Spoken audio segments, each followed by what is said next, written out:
क्या नाम है आपका? डीजे शिवपाल सिंह मरकाम, जिला सिंगरौली, मध्य प्रदेश।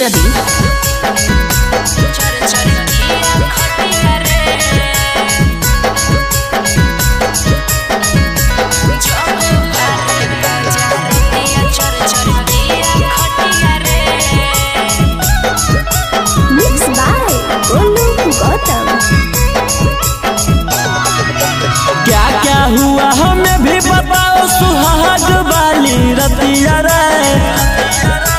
क्या क्या हुआ हमें भी बताओ सुहाग वाली रतिया रे।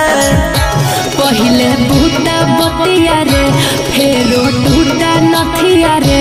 जब 12 बजे चरकिया खटिया रे। जब 12 बजे रतिया चरकिया खटिया रे। क्या क्या हुआ हमें भी बताओ सुहाग वाली रतिया रे। क्या क्या हुआ हमें भी बताओ सुहाग वाली रतिया रे। पहिले बूटा बतिया रे, फेरो टूटा नथिया रे। जब 12 बजे रतिया चरकिया खटिया रे।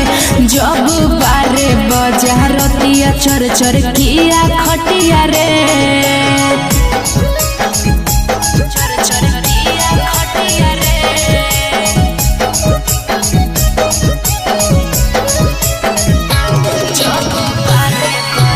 आप सुन रहे हैं गाना डीजे शिवपाल का रिमिक्स किया हुआ गाना।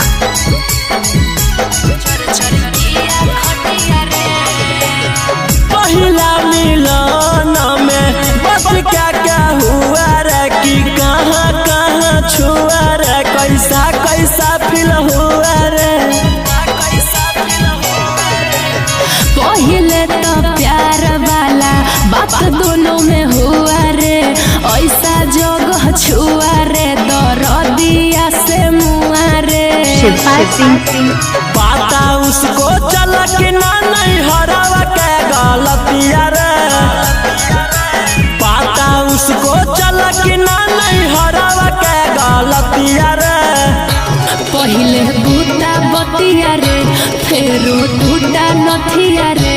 जब 12 बजे रतिया चरकिया खटिया रे। शिवपाल सिंह मरकाम, रतिया चरकिया कोई भी खटिया गाना रे। बनवाना है शिवपाल से संपर्क करें। शिवपाल का यूट्यूब चैनल घंटी सब्सक्राइब करें। क्या नाम है आपका? शिवपाल सिंह मरकाम।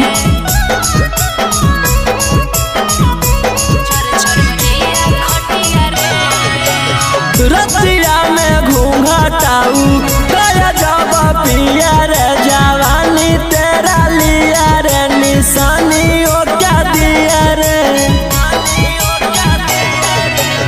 घूंघटा उठाया किस लिप्स पे किया रे। जवानी फिर ये लिया रे, निशानी कुछ ना दिया रे। रौशन रोही चिंटू राजा से कैसा लगा मुलाकातिया रे।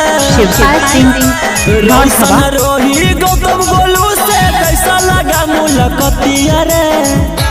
पहिले बूटा बतिया रे, फेरो टूटा नथिया रे। जब 12 बजे रतिया चरकिया खटिया रे।